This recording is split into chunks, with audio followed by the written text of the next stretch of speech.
Wahyu, pemuda sederhana asal Kulon Progo, nekat merantau ke Swiss demi memperbaiki nasib. Tak disangka, ia justru bekerja sebagai pembantu rumah tangga di rumah janda kaya bernama Amelia, seorang wanita elegan dan penuh luka masa lalu. Kehangatan Wahyu yang tulus membuat sang majikan jatuh hati hingga akhirnya mereka menikah. Namun kebahagiaan itu tak bertahan lama. Kepulangan anak tiri Amelia, seorang pria muda berpendidikan tinggi yang ambisius, mengubah segalanya. Wahyu dicurigai sebagai pemburu harta, direndahkan, bahkan diusir secara halus dari rumah yang selama ini ia rawat. Tapi Wahyu menyimpan sesuatu yang belum diketahui siapapun. Apakah Wahyu hanya seorang TKI biasa? Atau ada rahasia yang membuat sang anak tiri kelabakan saat semuanya terungkap? Namaku Wahyu, lahir di sebuah desa kecil di Kulon Progo, Yogyakarta. Hidupku sejak kecil gak pernah akur sama yang namanya kemewahan. Ayahku petani serabutan, ibuku buruh cuci, lulus SMA aja aku udah bersyukur. Dan sejak itu, aku tahu, aku gak bisa terus numpang hidup di rumah. Dunia ini keras dan aku harus lebih keras lagi, makanya waktu teman ngajakin kerja ke luar negeri, lebih tepatnya Swiss, aku langsung semangat. Swiss? Yang ku tahu cuma, itu negara jam mahal, coklat dan pegunungan es. Tapi waktu dengar gajinya bisa sampai 20 juta per bulan, aku cuma mikir satu, buat beli rumah. Ini bisa dikejar. Lewat agen resmi yang katanya terpercaya, aku daftar. Prosesnya lama dan berliku, sampai aku diterima jadi asisten rumah tangga. Jujur, aku nggak banyak tanya waktu itu. Asal halal, aku jalanin. Hari keberangkatan datang juga.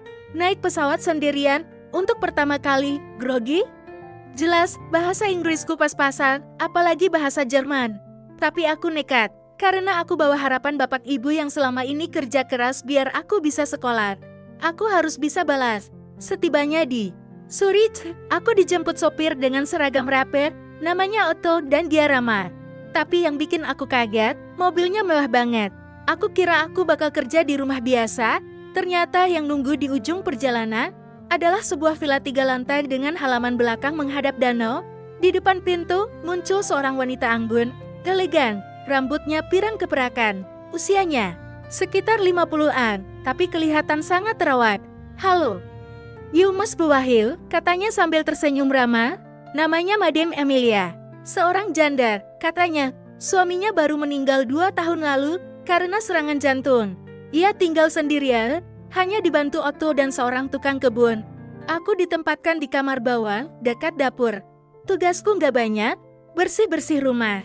Kadang bantu belanja dan sesekali antar makanan ke ruang kerja Madam. Yang paling mengejutkan, beliau nggak pernah marah, malah kadang suka ngajak ngobrol. Awalnya aku canggung, tapi lama-lama kami makin akrab. Setiap pagi, beliau ngajak aku sarapan bareng. Dan setiap malam, dia selalu pamit tidur padaku. Aneh ya? Tapi itu yang terjadi hari-hari. Di villa itu ternyata nggak sesepi yang kubayangkan. Aku belajar masak makanan Swiss, belajar bahasa Jerman pelan-pelan, dan mulai merasa nyaman. Sampai suatu hari, semua berubah. Hari itu, salju turun tebal. Madam minta aku bikin kanta dan temani dia di balkon. Kamu tahu, Wahyu, katanya pelan sambil menatap danau. Dulu aku pikir hidupku sudah selesai waktu suamiku meninggal. Tapi sejak kamu datang, aku merasa rumah ini hangat lagi. Aku cuma bisa diam. Aku bingung harus jawab apa. Dia lanjut bicara. Kamu punya hati yang tulus. Dan aku ingin hidupku dikelilingi orang yang tulus. Beberapa hari kemudian, Madam tiba-tiba mengajakku makan malam di luar. Pakai jas, duduk di restoran mewah, dan dia pesan anggur yang tentu saja nggak aku sentuh. Dan di tengah-tengah makanan penutup, dia pegang tanganku. Wahyu, maukah kamu menikah denganku? Aku nyaris menyembur air. Kupikir itu lelucon, tapi dia serius. Aku bingung, takut, kaget, tapi juga tersentuh. Seumur hidupku nggak pernah ada orang segentle itu berkata dengan mata berkaca-kaca. Aku nggak langsung jawab saat itu. Tapi malamnya aku mikir keras. Aku sadar, aku juga mulai nyaman. Dan beliau bukan hanya baik, tapi benar-benar memperlakukanku dengan hormat, sesuatu yang bahkan belum tentu ku dapat dari orang seumuran. Beberapa minggu kemudian, aku menganggur. Kami menikah secara resmi di Swiss. Tanpa pesta besar, hanya undangan. Kecil dan saksi. Aku resmi jadi suaminya, dan hidupku berubah dalam sekejap. Aku pikir semuanya bakal seperti dongeng. Tapi ternyata, dongeng ini belum selesai, dan bagian tergelapnya baru akan dimulai. Setelah pernikahan kami, villa ini terasa seperti rumah beneran buatku, Madame Emilia, yang sekarang kupanggil Ibu Lia. Di belakang orang-orang tampak bahagia. Ia tersenyum lebih sering, tertawa lebih lepas, bahkan mulai membicarakan rencana-rencana ke depan seperti ingin memperluas taman, menyumbang ke panti jompo, sampai ngajak aku ke Italia untuk liburan pertama kami sebagai pasangan suami istri. Aku, jujur, masih sering merasa ini semua seperti mimpi. Dari tidur di kamar pembantu, sekarang aku tidur sekamar dengan pemilik rumah. Tapi anehnya, aku nggak pernah merasa seperti memanfaatkan dia. Justru sebaliknya, aku merasa ingin selalu melindungi dan membalas kebaikannya. Namun semua itu berubah. Hari itu, siang yang seharusnya biasa-biasa saja berubah jadi titik balik dalam hidupku. Otto mengetuk pintu ruang kerja dan berkata, "Nyonya, ada tamu." Dari Berlin, aku nggak tahu siapa, tapi Ibu Lia langsung berdiri. Wajahnya berubah, bukan panik, tapi canggung. Lalu dia bergumam pelan, "Dia pulang lebih cepat dari yang kukira dia?" Tak lama, suara langkah terdengar dari arah pintu depan. Lalu muncullah pria itu. Sekilas dia tampak muda, sekitar 30-an. Rambut disisir ke belakang, kemeja rapi, jam tangan mahal di pergelangan kiri. Tatapannya tajam, penuh analisis seperti sedang menilai setiap inci ruangan dan orang di dalamnya. "Halo, Mutter," ucapnya. "Ian." Suara Ibu Lia nyaris bergetar. "Kamu pulang, akhirnya." Mereka berpelukan, tapi pelukan itu kaku, formal, bukan pelukan ibu dan anak yang hangat. Dan saat matanya beralih padaku, aku bisa merasakan hawa dingin seketika. Dan, "Siapa ini?" Aku berdiri dan mengulurkan tangan. "Saya Wahyu, suami-suami." Ia memotong tajam. "Maksud Anda? Anda menikahi ibu saya?" Ibu Lia buru-buru bicara. "Ian, aku ingin menjelaskan semuanya nanti malam, tapi tolong jangan seperti ini." Ian tidak menjawab. Tatapannya tetap padaku, seolah menelanjangiku dengan pandangan curiga. Hari itu jadi hari paling canggung yang pernah kualami. Ian tinggal di villa, katanya hanya sementara. Tapi sejak ia datang, suasana berubah. Tak ada lagi sarapan santai di balkon. Tak ada lagi makan malam bersama. Ibu Lia lebih sering mengurung diri di kamar. Dan aku kembali jadi tamu yang tak dianggap. Malam hari, aku dengar mereka bicara di ruang kerja. Suaranya pelan, tapi cukup jelas untuk kudengar dari tangga. "Apa? Kamu serius menikahi pria itu? Aku serius. Ian, kamu tahu siapa dia? Kita bahkan belum cek latar belakangnya. Dia bisa saja hanya pemburu warisan, Ian." "Wahyu, bukan seperti itu.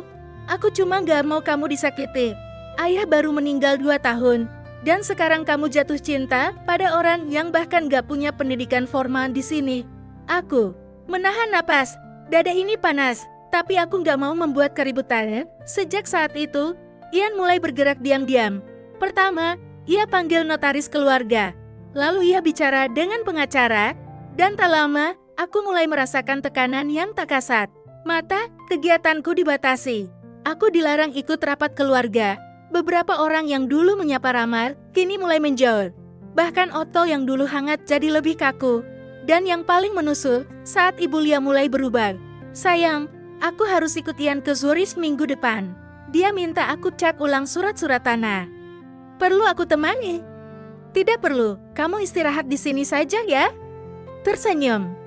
Tapi matanya menghindar. Aku tahu dia tertekan. Tapi aku juga tahu dia mencoba menjembatani 2 dunia yang terlalu jauh, dunia anaknya dan dunia tempat aku berasal. Hingga malam itu, Ian menghampiriku di dapur. "Dengar, Wahyu," katanya pelan tapi dingin. "Aku bisa buat hidupmu susah di sini. Atau kamu bisa pilih keluar secara baik-baik dengan sedikit uang, Bill."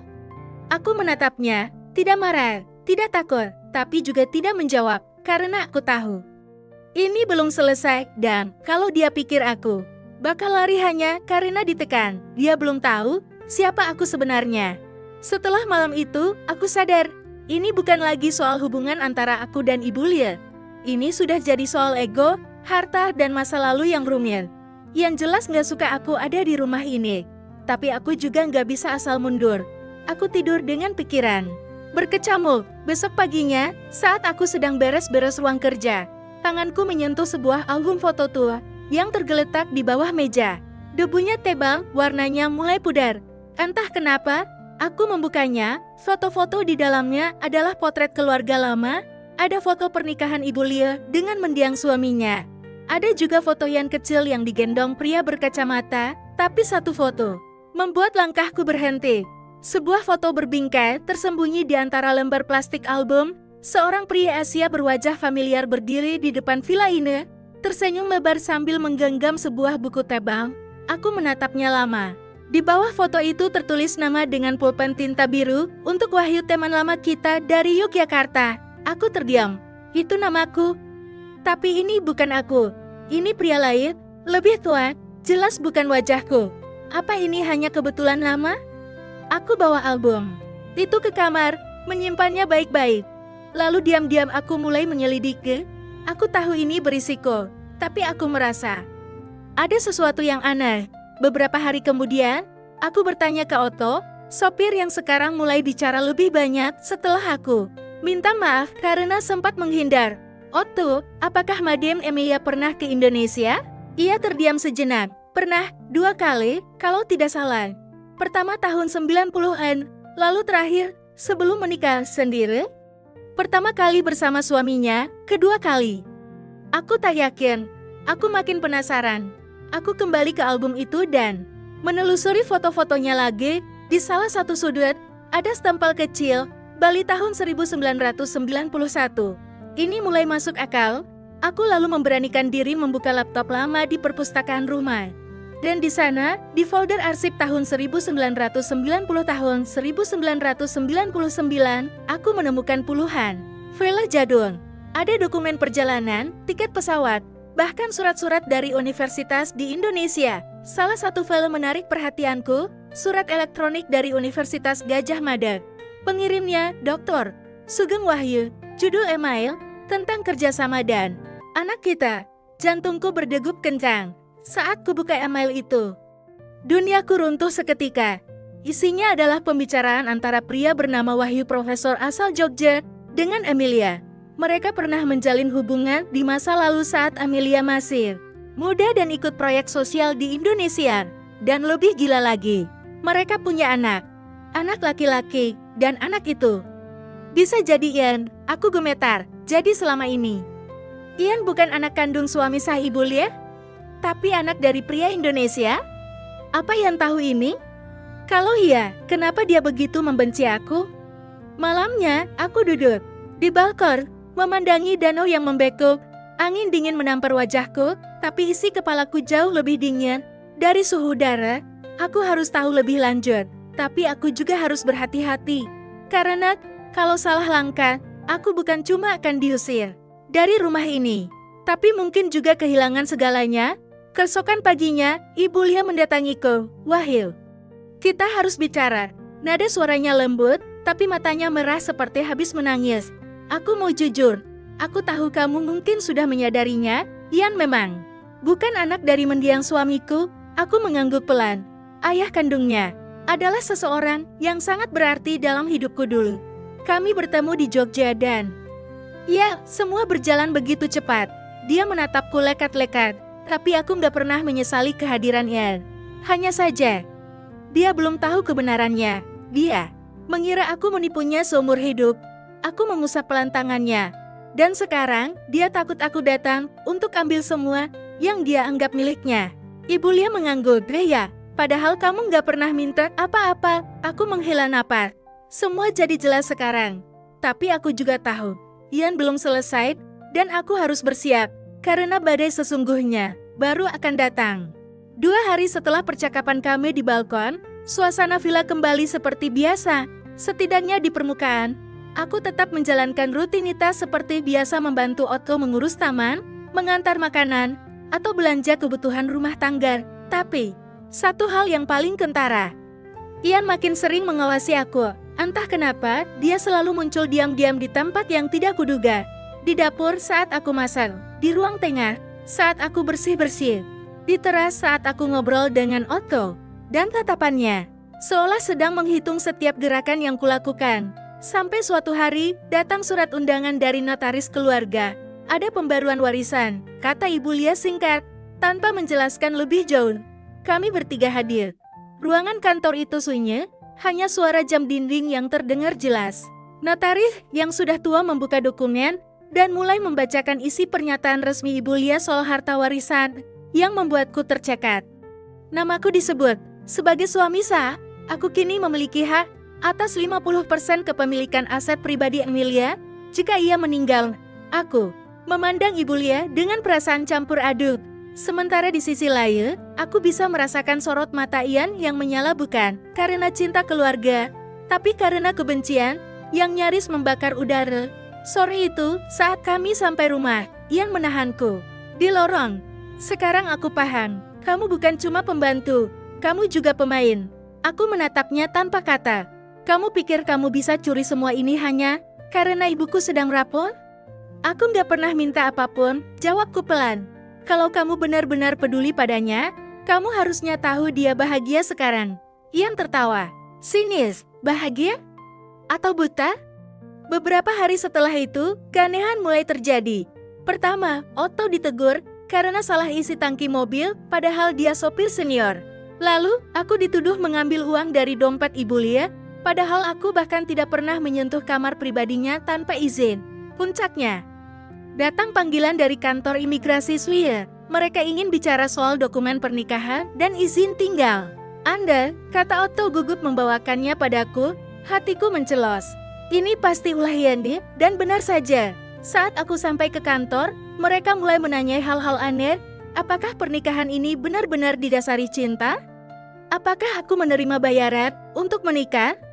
Bahkan, apakah aku tahu kalau menikahi warga negara Swiss demi izin tinggal bisa dianggap pelanggaran hukum? Ini jelas jebakan. Aku pulang dengan perasaan remuk. Tapi yang lebih menyakitkan adalah saat aku masuk ke rumah dan melihat wajah Ibu Lia yang tak seperti biasanya. Wajahnya tegang, pucat. Apa kamu menyembunyikan sesuatu dariku, Wahyu? Tanyanya pelan. Aku terdiam. Mereka bilang, kamu hanya menikahiku demi izin tinggal. Mereka bilang kamu punya istri di Indonesia apa? Siapa yang bilang begitu? Entahlah, katanya pelan. Mungkin mereka salah, tapi kamu tidak pernah cerita soal masa lalu tentang siapa kamu sebelum kesini.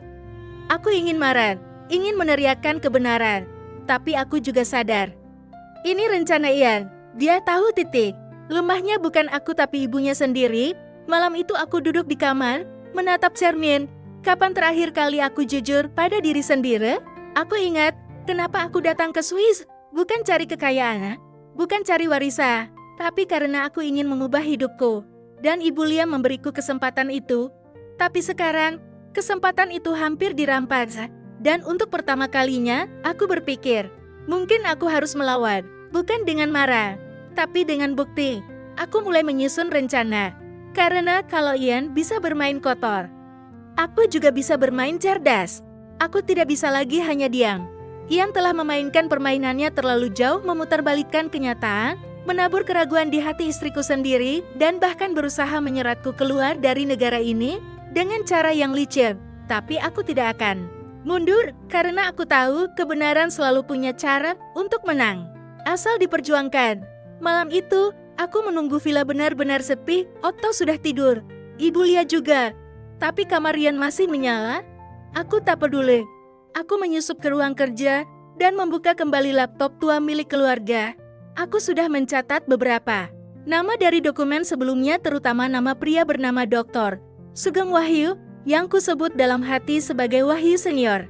Kupikir, kalau aku bisa menemukan jejaknya, mungkin aku bisa menemukan hubungan darah yang selama ini ditutupi. Google jadi temanku malam itu, dan setelah 2 jam, akhirnya aku menemukan sesuatu yang membuat jantungku serasa berhenti. Sebuah arsip jurnal kampus tahun 2003 menyebut nama Dr.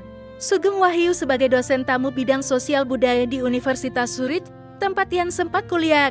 Dalam pengantar jurnal, ia menulis, "Saya senang bisa kembali ke kota ini.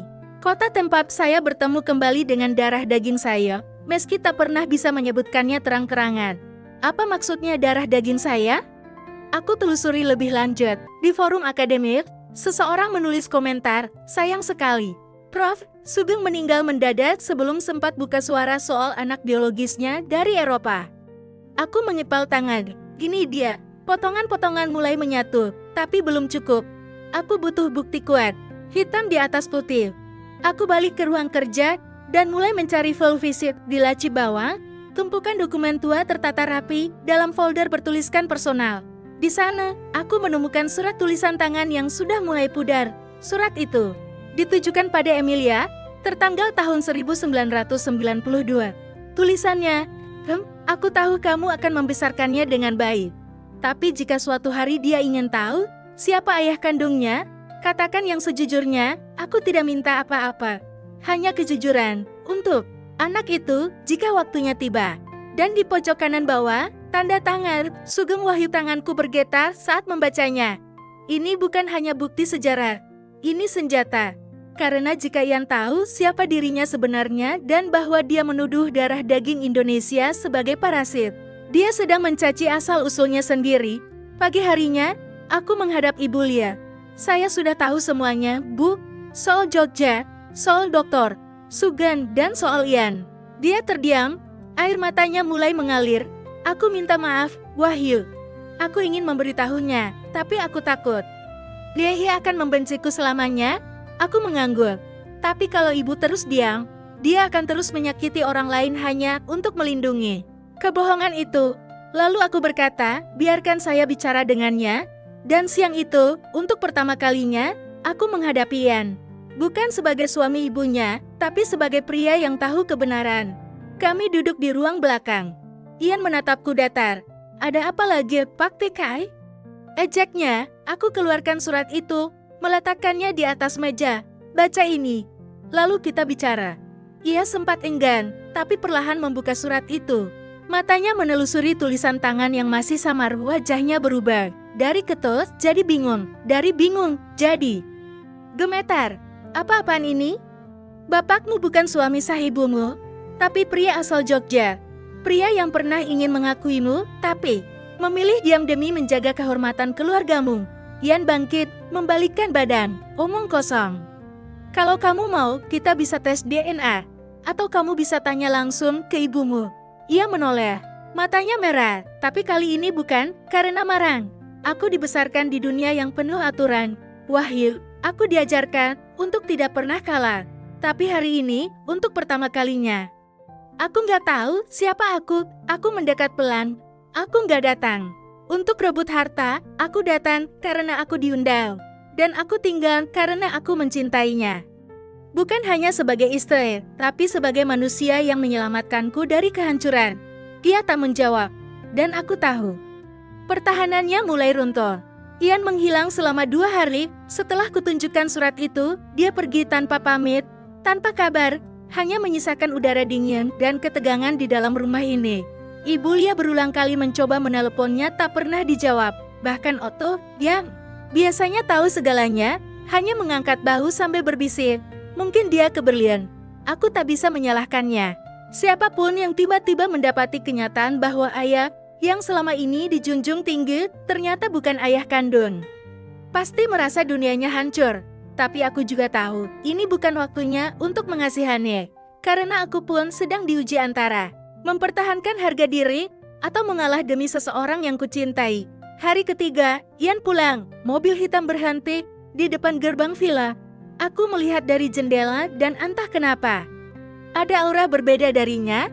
Tatapannya tidak lagi menyala, penuh amarah, tapi lebih kosong. Kami semua berkumpul di ruang tengah. Ibu Lia duduk di sofa, menunduk.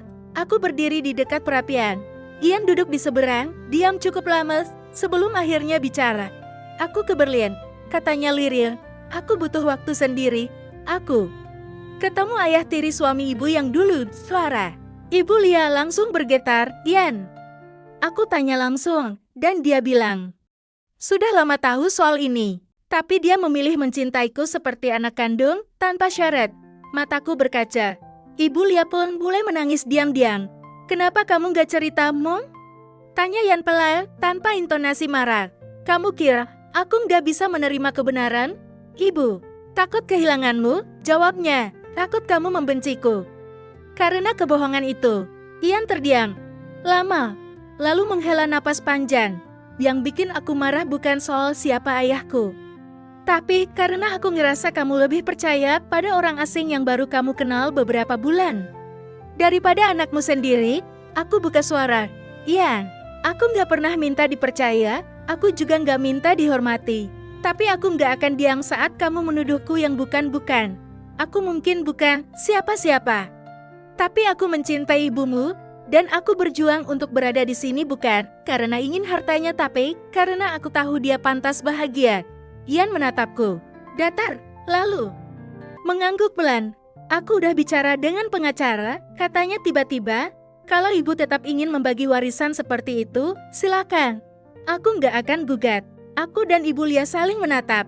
Tapi aku punya satu syarat, tambah Yan. Kami terdiam. Jangan pernah bohong lagi. Air mata Ibu Lia langsung tumpah. Ia berdiri, memeluk anaknya dengan tubuh gemetar. Maafkan Ibu Yan. Pelukan itu bukan pelukan kaku seperti sebelumnya, tapi pelukan sungguhan, hangat. Retak-retak di hati mereka yang selama ini ditutup rapat mulai menyatu kembali. Dan Aku hanya berdiri, menyaksikan peristiwa itu seperti penonton yang tidak pernah mengira akan masuk dalam cerita ini. Yan akhirnya menoleh padaku. Aku nggak akan bilang kita langsung akur, katanya setengah tersenyum. Tapi, mungkin kita bisa mulai dari nol. Aku balas senyum itu. Aku bisa mulai dari minus pun, asal bukan dari bohong. Kami semua tertawa lirir, Viko, tapi tulus. Malam itu, villa kami tidak lagi penuh dengan kebekuan. Untuk pertama kalinya, sejak aku menikah dengan Ibu Lia, aku merasa benar-benar diterima. Bukan hanya sebagai suami, tapi sebagai bagian dari keluarga. Tapi aku tahu, ini belum akhir, karena setiap keluarga pasti menyimpan luka, dan hanya cinta yang bisa menyembuhkannya. 2 minggu setelah malam pertemuan itu, hidup di villa perlahan kembali tenang. Tapi bukan tenang yang dingin seperti sebelumnya, melainkan tenang yang terasa hangat. Hangat karena kejujuran sudah tak lagi jadi musuh. Hangat karena akhirnya semua orang sudah tahu siapa diri mereka. Tanpa harus pura-pura. Tapi aku tahu ada satu pintu lagi yang belum ditutup. Yan, setelah menerima kenyataan tentang ayah kandungnya, mulai menatap dunia dengan cara berbeda. Hubungannya dengan ibunya membaik. Ia bahkan mulai sesekali mengobrol denganku tanpa nada sinyal, walaupun masih canggung. Tapi justru karena itulah, suatu malam saat kami duduk berdua di taman, dia berkata, Wahyu, aku mau ke Jogja. Aku menoleh kaget. Kapan? Minggu depan. Aku mau tahu seperti apa ayahku sebenarnya. Seperti apa tempat aku bersama aku. Tak langsung menjawab, tapi dalam hati aku tahu ini momen penting. Dan aku juga tahu aku harus ikut. Beberapa hari kemudian, kami berdua terbang ke Yogyakarta. Rasanya seperti mimpi. Aku, anak kampung yang dulu kerja serabutan, sekarang balik ke tanah kelahiran bersama anak majikanku yang dulu membenciku.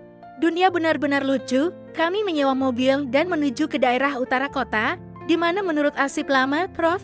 Sugeng dulu tinggal dan mengajar. Rumahnya sederhana, kini sudah jadi semacam pusat studi kecil yang dijaga oleh keponakannya. Seorang pria tua menyambut kami. Kalian anak-anaknya Pak Sugeng, ya? Aku menjawab, saya bukan siapa-siapa, Pak. Tapi beliau pernah punya hubungan dekat dengan istri saya sekarang. Mata pria itu mengerut. Jadi ini ya? Ian mengangguk. Ragu, kami diajak masuk. Di dalam masih banyak peninggalan Prof. Sugeng, buku-buku, jurnal, dan foto-foto lawas. Tapi ada satu ruangan kecil penuh berkas tur yang belum pernah disentuh orang luar. Di dalamnya, kami menemukan lembaran tulisan tangan Prof. Sugeng, puisi, catatan harian, dan sebuah surat yang tak pernah terkirim. Surat itu ditujukan untuk putraku, Ian.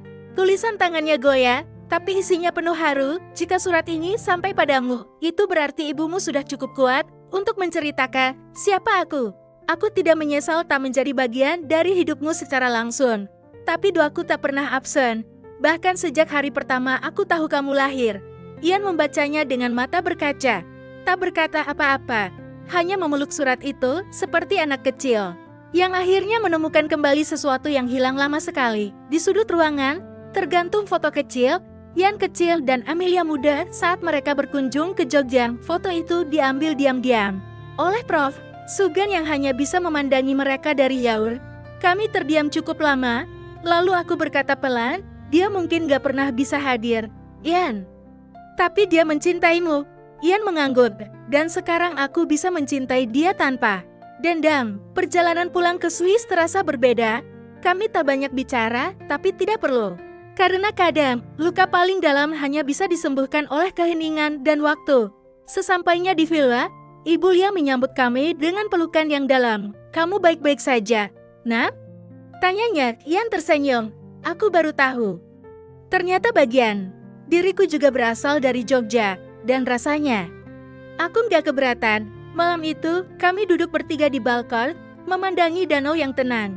Tidak ada lagi kecurigaan, tidak ada lagi permusuhan, hanya keluarga yang lahir dari luka, tapi tumbuh dari cinta.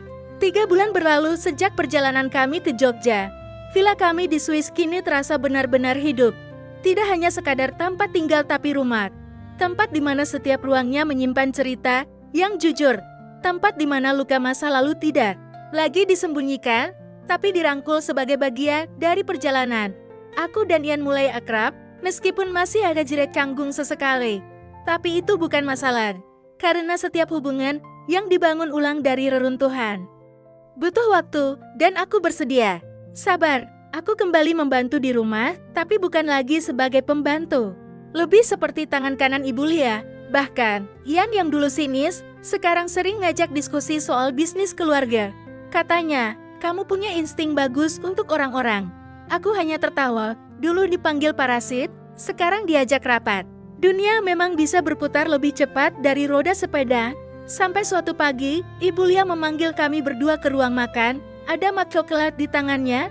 Aku sudah tanda tangan surat ini tadi pagi, katanya lembut. Ini surat pembagian aset dan properti. Aku tahu ini bisa jadi sensitif, tapi aku ingin kalian tahu alasannya. Aku dan Ian saling pandang, lalu duduk diam. Ian tetap menjadi pemilik utama semua aset keluarga. Tapi aku juga membuat satu keputusan. Aku ingin membangun yayasan sosial di Jogja, atas nama mendiang ayah kandungmu dan Wahyu. Kamu yang akan mengurusnya. Aku tercekat, Bu saya. Dia mengangguk. Aku percaya kamu bisa, dan yayasan ini bukan cuma untuk mengenang masa lalu, tapi juga untuk memberi harapan buat masa depan anak-anak muda yang ingin belajar, bekerja, dan hidup lebih baik. Sama seperti dulu kamu bermimpi. Ian menyambung, aku setuju. Itu ide Ibu tapi aku juga mendukung penuh. Dan aku ingin bantu modal awalnya.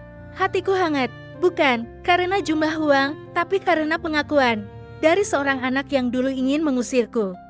Kini mempercayakan tangannya untuk bangun sesuatu bersamaku.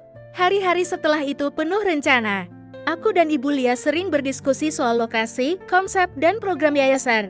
Ian juga sesekali memberi masukan terutama bagian administrasi dan relasi internasional. Lalu, pada suatu sore menjelang musim semi, aku berdiri di balkon villa. Angin gunung membawa bau salju yang mulai mencair. Cahaya matahari sore memantul di permukaan danau. Di belakangku, suara tawa Ibu Lia dan Ian menyatu dalam obrolan santai di ruang tamu. Aku menarik napas panjang. Dulu aku datang ke negara ini hanya dengan koper dan dor. Dulu aku dianggap bawaan koper yang gak layak sejajar. Tapi hari ini, aku berdiri sebagai suami, sebagai mitra, dan sebagai bagian dari keluarga. Dan saat kubuka jendela, kuambil pena, dan mulai menulis rencana pembangunan yayasan, aku tahu satu hal, hidup memang tak selalu adil. Tapi kebaikan, kalau diperjuangkan, sampai akhir, selalu menemukan jalannya sendiri.